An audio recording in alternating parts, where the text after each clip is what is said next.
So if we're working with an applied situation with right triangles, often they will talk about angle of elevation and angle of depression.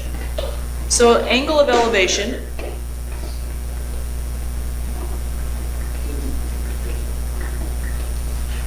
and angle of depression are always from someone's viewpoint.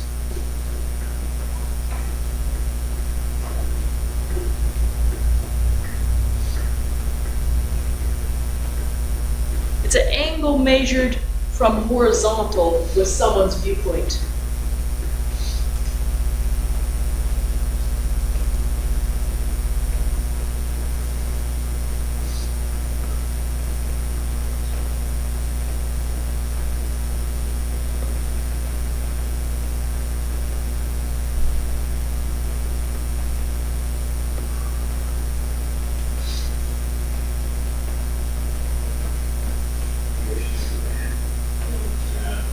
So angle of elevation is an angle that is going up from someone's viewpoint. Here is a person's head, nose, eye. Oh, no, it's like dust. Okay? Yep, that's dust. Now, horizontal from that person's viewpoint is parallel with the ground. So if the person is looking up, that's called an angle of elevation.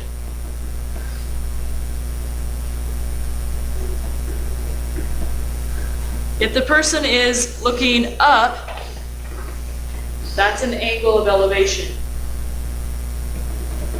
Now, you can picture then, person, their eye, their nose.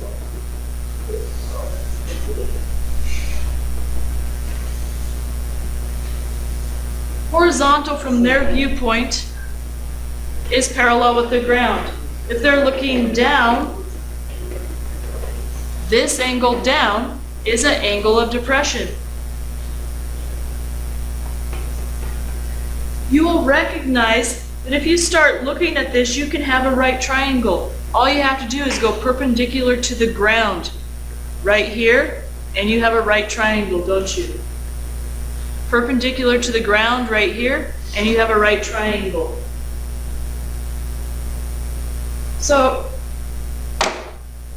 let's read a problem here. We're going to come up with a right triangle and answer the question I have on page 319.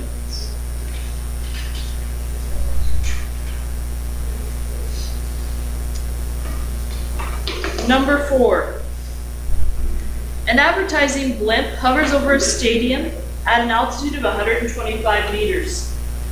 The pilot sights a tennis court. Okay, so we have a stadium, we have a blimp, and we have a pilot in this blimp. This distance here, straight down to the ground, is 125. Now, this pilot has a horizontal for his viewpoint, which is parallel to the ground. And he sights a tennis court at an 8-degree angle of depression. So coming down from horizontal, looking 8 degrees down from horizontal. Right over here would be his tennis court. Let me shrink the picture a bit.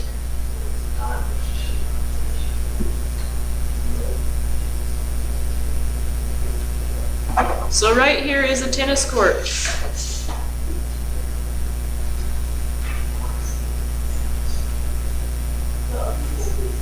If you look perpendicular down to the ground, it's the same distance as this 125, and this is a right angle.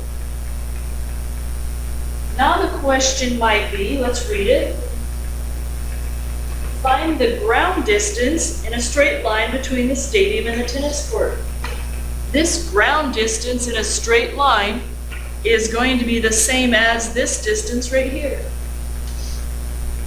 So we can use our trigonometry. We look at our 8 degrees and think, what side is the 125? It's a leg, I know that because it forms a right angle. Is it the opposite leg or the adjacent leg? The opposite leg.